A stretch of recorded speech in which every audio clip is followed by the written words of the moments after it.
Sniper. Matagal-tagal na din namamayagpag sa mundo ng underbow ng motor na ito. Subok na sa durability at magandang handling. Hindi may tatangging isa nga ito sa pinakapoging underbow sa kanyang kategory.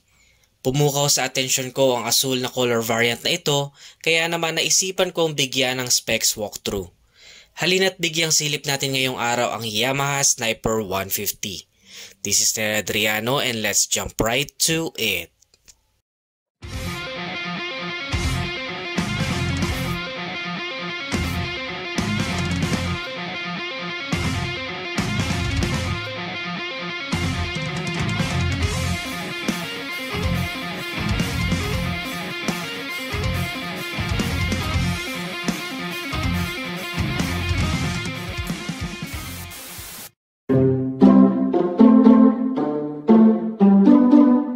What up, good day na rin, this is Ted Adriano. Kung bago lang sa channel ko, don't forget to subscribe. Also hit that notification bell para lagi ka notified once may bago tayong upload. For today's vlog, nandito ulit ako sa Yamaha Platero, Biñan, Laguna. Check natin yung Sniper na asul kasi medyo nagandahan ako sa kanya. So without further ado, pasok tayo sa loob. Check natin yung unit. Tara! It's driving me crazy! I see a day, to see a job is what it made to me. Shit me freaking bravery, see it's modern slavery. 9 to 5, grind and strive, fucking nigga pay me less.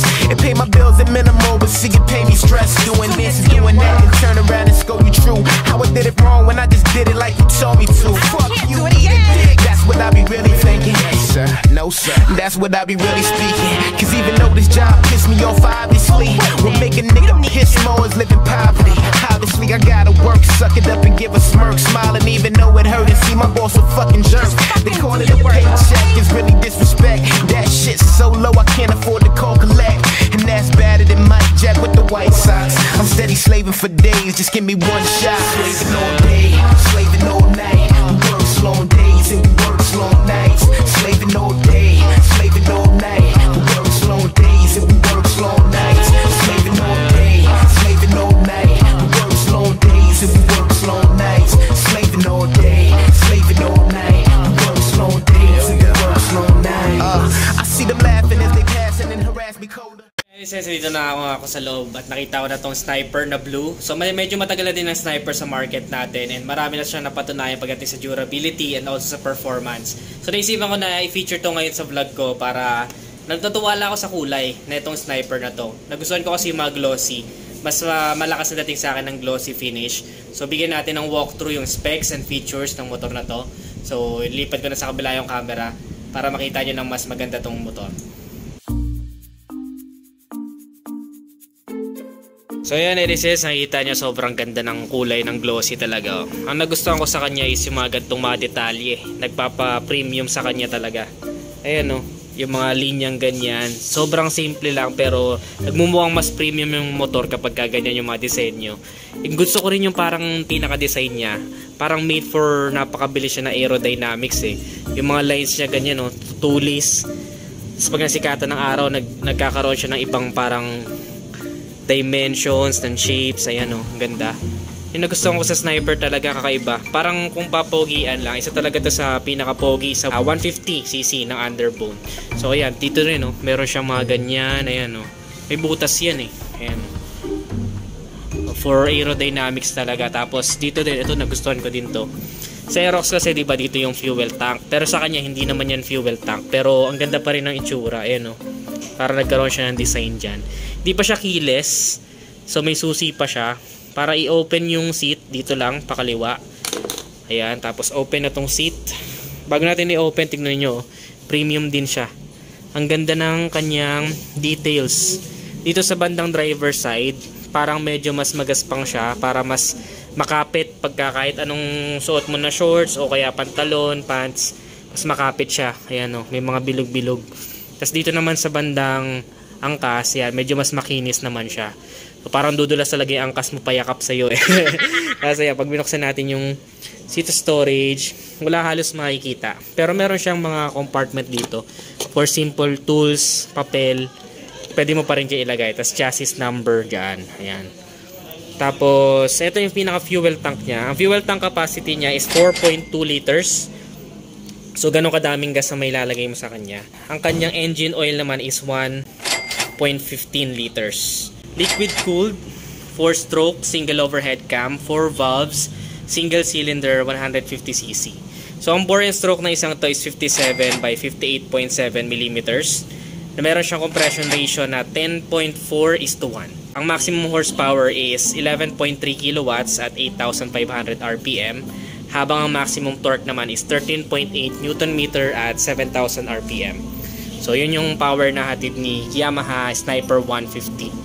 So itong ano na to, blue na to is I think 2020 version pa. So very excited na ako kapag dumating na yung 2021 version.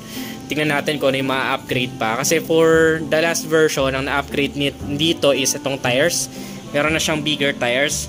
Ang tire size niya sa unahan is 90 by 80, 17 inches na wheels. Habang sa likod naman, rear tire niya is 120 over 17 inches wheels. So napakaganda na 17 inches wheels para sa mga bankingan, yan, cornering, yun. Sobrang stable niya. Mas maganda yung kanyang handling kapag mas malaki yung wheels. Tapos yung tires niya okay din, no? Hindi siya masyadong malaki, hindi rin naman sobrang liit. So very stable pagdating sa high speed. Yung mga ganyang klase ng gulong, hindi niya niindahin yung mga maliliit na bato kapag nadaanan mo. Kasi yan, nakikita nyo dito, labas din yung kanyang brake fluids. Ayan, nandyan siya. Very premium din yung quality netong tapakan ng angkas. Ganda oh, tintab siya. It's very stylish din oh, yung pagkakadesign. Hindi siya yung simpleng plain lang na lagay lang ng lagay. Parang ang daming nangyayari. Meron pang tire hugger dito. Ayan oh, tire hugger. Tapos, mono shock. Nakatago yung shock niya doon. Very neat yung design. Wala ka na makikita mga nakalabas na shock dito kasi nakatago na dun. Tapos ayan yung tapaload niya, yung fender niya sa likod. Of course, meron pa rin ilaw para sa plaka. Ayan, may ilaw. Tapos ayan yung likodan niya. LED na din yung likodan na ilaw. Yung signal lights is still bulb type. Buksan natin para makita ninyo. So ito yung tsura ng panel gauge niya pag binuksan. Ayan, disuse. Para buksan, switch mo lang doon. Ayan, bukas na. Kulay blue. So itong mga ganitong klase, kitang-kita din to kahit tanghaling tapat. And the good thing is may gear indicator na siya. Ayan, gear indicator. May RPM indicator. May speedometer. Trip A. Ayan. Tingnan natin, pwede ba itong baguhin? Ito yata, may button. Isang button lang. One button to worry about. May oras. May orasan. Tapos may fuel gauge. Ayan, may average fuel consumption. Meron din. Okay, odometer, trip A. Ayun, bumalik na sa dati.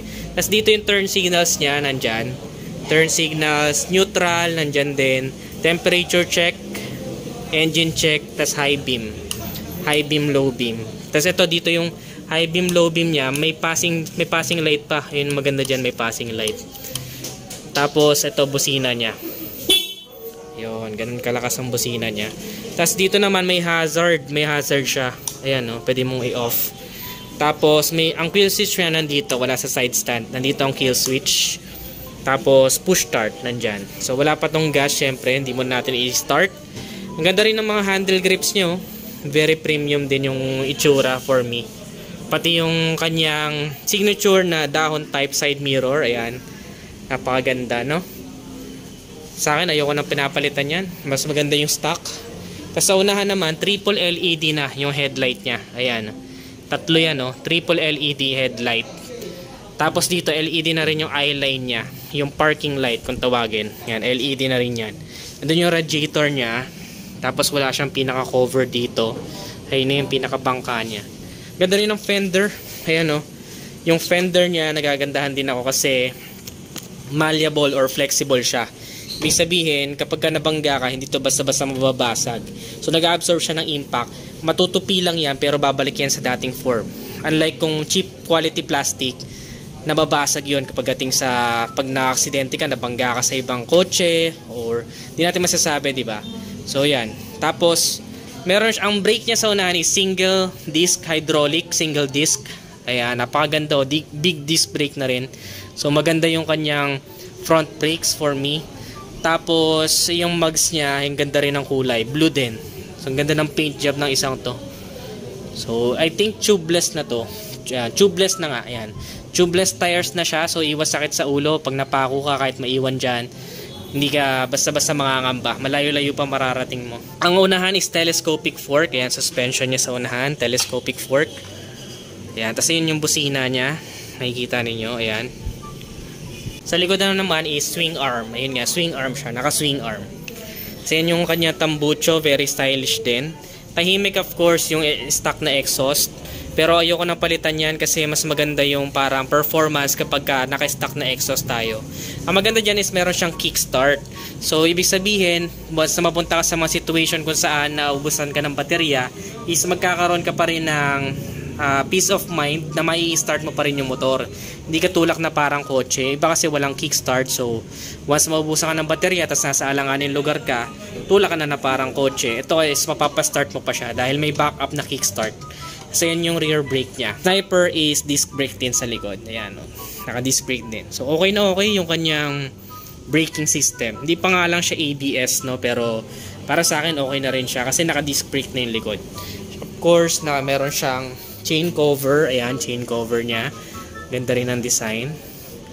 Tapos yung style niya dito, medyo malapit naman yung gulong sa tapalodo, so hindi matatalsikan yung angkas mo, hindi kakalat kung saan saan, unless na lang dito siguro.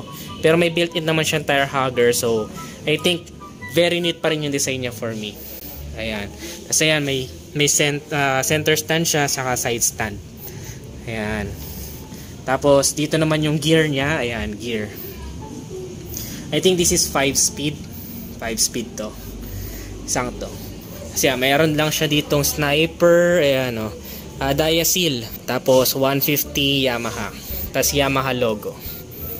Ganda ng design, no? Ewan ko ba't may abang dito na ganyan. Para saan kaya yan? Baka magkakaroon ng ibang feature. Ganda. Gagandaan ako sa design niya. Ang minimum ground clearance niya is 155mm. Yan, 155mm yan. 113 kilograms yung kanyang pinakabigat. Okay, so pagka nasa 100 kasi yung motor, sakto lang yung bigat nun. 113, okay siya kasi mas stable sa high speed. Hindi yung feeling mo parang saranggola na tinatangi ka ng hangin pagdating sa high speed. So yun, ayun yung bigat niya, 113. Ang seat height naman is 795mm. So abot to kahit around 5'3" in height. Ako abot ko siya personally. Naka center stand lang siya, so tiptoe ako doon, pero abot ko siya kahit na 795mm ang kanyang seat height. So yun ang lisensya check ko ngayon. Sasakay yung sniper, sabihin nyo kung bagay sa akin. And my height is around 5'3" to 5'4". So ganito yung itsura niya.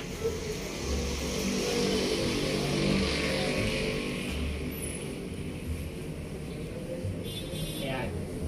So syempre naka center stand, so mas mataas siya. Pero abot pa rin. Tiptoe na tiptoe nga lang. Ayan. So kapag hindi naman naka center stand, okay pa rin siya. So yan yung tsura ng sniper. Palagay nyo, okay ba? Comment down below. So meron pa yung ibang kulay. Kung ayaw ninyo ng blue, ako kasi personal choice ko blue o kaya black. Pero meron pa yung ibang kulay just in case gusto ninyo. Meron siyang yellow hornet. Ayan siya. Yellow hornet. Tapos meron din siyang matte green. Ayan. Ayan naman yung matte green. Ganda rin, no? Tapos papalitan mo to ng ano. Itong matte green, may decals yung ano eh, gulong. Maganda yung papalitan mo ng fluorescent na green na kulay yung ano. Maganda rin yung matte green, actually. Pero yun nga lang, mas parang head turner sa akin, or parang mas kakarera ka dito. Meron pa siya dito. Sniper logo, Yamaha logo. Tapos, ganda rin ang grab bar niya for the pillion ride. Very reliable din siya for me. Ayan. Wala masyado dito.